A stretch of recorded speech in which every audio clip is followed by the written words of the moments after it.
ఒక తాగడొచ్చి మొత్తం జాతిల జోష్ తెచ్చిండు. ఒక నంజా కొడుకు కథ.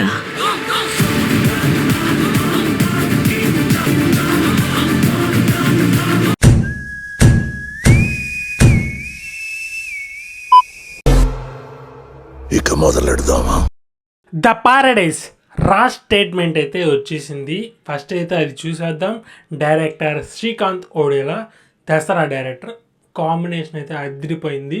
అనిరుద్ధ్ మ్యూజిక్ అయితే ఇచ్చేసాడు. లెట్స్ ఏమాత్రం వెయిట్ చేయకుండా చూసేద్దాం, తర్వాత మాట్లాడేసుకుందాం.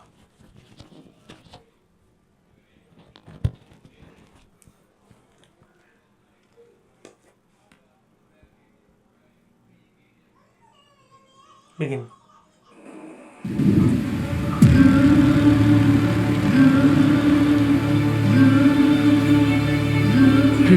చరిత్రలో అందరూ చిలకలు పావురాల గురించి రాసిచు, కానీ గదే జాతిలో పుట్టిన కాకుల గురించి భయంగా రాయలే. తిండికి మిరి గిది కడుపు మండిన కాకుల కథ. జమానాకెళ్ళి నడిచే శవాల కథ.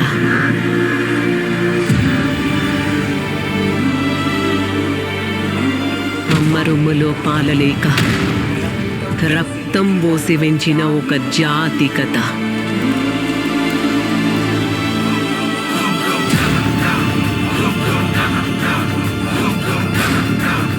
ఒక తాగడొచ్చి మొత్తం జాతిల జోష్ తెచ్చిండు.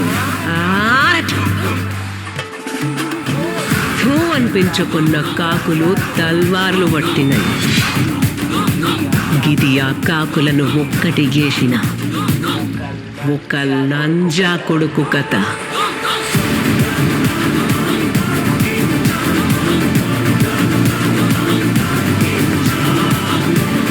నా కొడుకు నాయకుడైన కథ. నీ అమ్మ.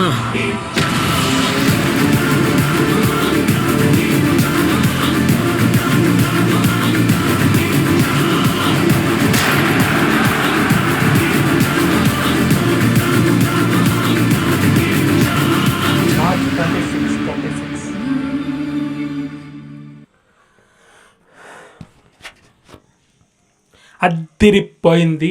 ద ప్యారడైజ్ అని టైటిల్ ఇంగ్లీష్లో పెట్టేశారు. అక్కడ ఏంది కొంచెం పీరియాడిక్ టైప్ హైదరాబాద్లో జరిగే ఒక సామ్రాజ్యం స్టోరీ లాగా కొంచెం ఫిక్షన్ అయితే చాలా గట్టిగా అనిపిస్తుంది. ఫిక్షన్ స్టోరీ ఇది. అండ్ అనిరుద్ధ్ బీజిఎం అద్దరికి కొట్టేశాడని చెప్పను, కానీ ఆ వరల్డ్ తగ్గట్టు పర్ఫెక్ట్గా ఇచ్చాడు. ఇంకా ముందు వచ్చే కంటెంట్ మామూలుగా ఉండదు. ఇది టీజర్ టైట్ అనౌన్స్మెంట్ వీడియో అనుకోండి. బీజిఎం దగ్గర నుంచి వాళ్ళ కాంబినేషన్ పర్ఫెక్ట్గా సెట్ అయింది కాబట్టి కంటెంట్ అయితే అదిరిపోబోతుంది. 26th మార్చ్ 26లో వస్తుంది నెక్స్ట్ ఇయర్. ఇప్పుడు హిట్ 3 వచ్చేస్తుంది ఈ ఇయర్. నాని స్క్రిప్ట్ సెలెక్షన్స్ అయితే అదిరిపోతున్నాయి. నెక్స్ట్ లెవెల్ ఉండబోతుంది అనిపిస్తుంది. చాలా out of the box. A certificate confirm. A certificate దృష్టిలో పెట్టుకునే వెళ్ళి సినిమా కూడా తీసేస్తున్నారు. ఎందుకంటే ఎలాంటి బార్డర్స్ అయితే ఉండవు. ఆ ట్యాటూ కూడా అదిరిపోయింది. ఆ బోర్డు వాడడం చాలా డేర్ మన తెలుగు సినిమాలో. చూసేద్దాం ఏ రేంజ్లో ఉండబోతుందో. నెక్స్ట్ ఇయర్ TFI మన పెద్ద సినిమాలు కూడా నెక్స్ట్ ఇయర్కి ఎక్కువ షిఫ్ట్ అయిపోతున్నాయి. ఈ ఇయర్ హర్రర్ సినిమాలు వస్తే రాజాసాబు, ఓజీ, అంతే పెద్ద సినిమాలు. ఈ 3 తప్ప ఇంకేం లేవు. చూసేద్దాం మీకు అనిపించిందో టీజర్ కామెంట్ వేసేయండి. టీజర్ అని చెప్పగా అనౌన్స్మెంట్ వీడియో సబ్స్క్రైబ్ చేసుకోండి సినిమా వైబ్. ఇలాంటి మోర్ రియాక్షన్ వీడియోస్ కోసం. బాయ్.